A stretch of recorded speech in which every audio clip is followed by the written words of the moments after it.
Ty vole, tak tohle je přesně typ auta, kterým si majitel potřebuje něco dokazovat. Co konkrétně? No nic, ta velikost, ty vole, to je strašný. Mně se prostě líbí velký věci. A kde s tím jako parkuješ? Kde pak máme parkovat? No, já to nemluvím o tom, co to vůbec žere. Vždyť tě to může sežrat za měsíc. Ne víc než radost, se kterou startuju a jezdím s tím.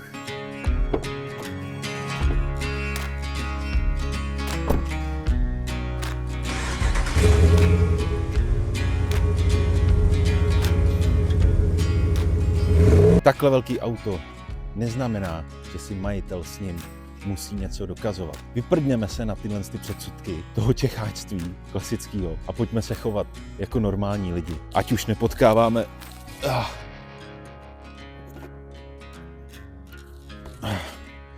podobný voly.